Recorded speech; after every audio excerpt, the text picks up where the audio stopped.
तो बच्चों आज का जो अपना क्वेश्चन है क्या है, find the expression for the electric field intensity due to two infinitely long plane charge sheet. तो now here in a figure A and B are two infinitely long plane charge sheet held parallel to each other and having surface charge density sigma A and sigma B.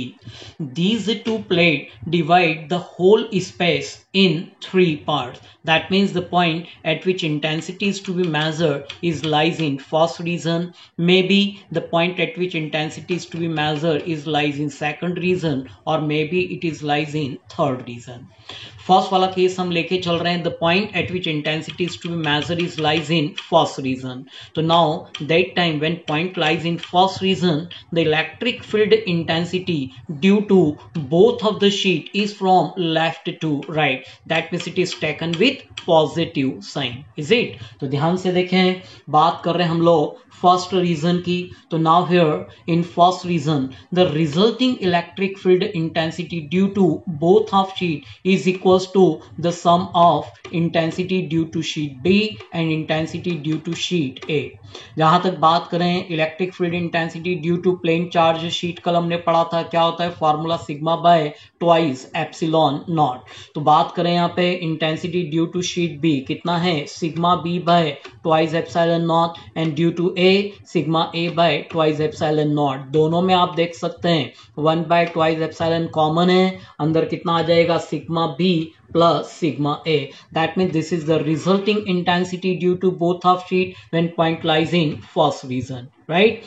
Second बात करें when point lies in second region. So when point lies in second region, the intensity due to sheet B is from right to left, and due to sheet B it is from left to right. That means intensity due to sheet B is taken with negative sign, and intensity due to sheet A is taken with positive sign. That means in second region the resulting electric field is equals to, तो ध्यान से देखें sheet B के कारण जो magnitude है उसमें हमने नेगेटिव साइन लिया है, शीट ए के कारण जो मैग्नीट्यूड है उसमें पॉजिटिव साइन लिया है. क्यों लिया है तो ऊपर अपन ने बता ही दिया था.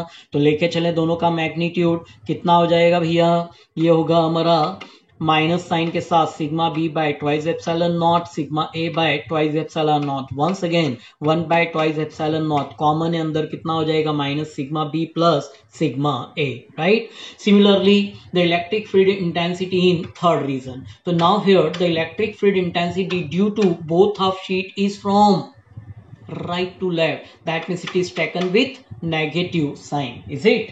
तो ध्यान से देखें थर्ड रीजन में बात करें तो resulting electric field due to both of sheet किसके साथ है, नेगेटिव साइन के साथ. बिकॉज हम चल रहे हैं कहां से कहां, right to left. That means opposite direction में जा रहे हैं. दैट्स व्हाई हमने जो कन्वेंशन साइन है वो कैसा लिया है, नेगेटिव. वापस से हमने दोनों की वैल्यूज को यहाँ पे सब्सटीट्यूट किया. देखिए क्या कॉमन आ रहा है, once again 1 by twice epsilon naught with negative sign, अंदर कितना हो गया sigma B plus sigma A. तो बच्चों हमने देख लिया फर्स्ट रीजन में रिजल्टिंग इलेक्ट्रिक फील्ड इंटेंसिटी इतना है, सेकंड रीजन में रिजल्टिंग इलेक्ट्रिक फील्ड इंटेंसिटी इतना है, और थर्ड रीजन में बात करें तो रिजल्टिंग इलेक्ट्रिक फील्ड इतना है. अब कॉम्पिटिटिव पॉइंट ऑफ व्यू से हम बात करें तो बड़े इंपॉर्टेंट दो केस हैं. पहला वाला केस आप देख पाएंगे यहाँ पे sigma A is equals to sigma b is equals to sigma. What is the mean of this sentence? That means both the charge sheet having equal amount of charge. That means दोनों charge sheet के ऊपर जो charge density है वो कैसी है, same magnitude के साथ है. अब ये जो स्पेसिफिक कंडीशन है इक्वेशन में 1, 2 और 3 के साथ सब्सटीट्यूट करें तो ध्यान से देखें in first region value substitute करके देखें सिग्मा प्लस सिग्मा कितना हो गया, twice sigma, 2 2 cancel. That means in first region the resulting intensity sigma by epsilon not.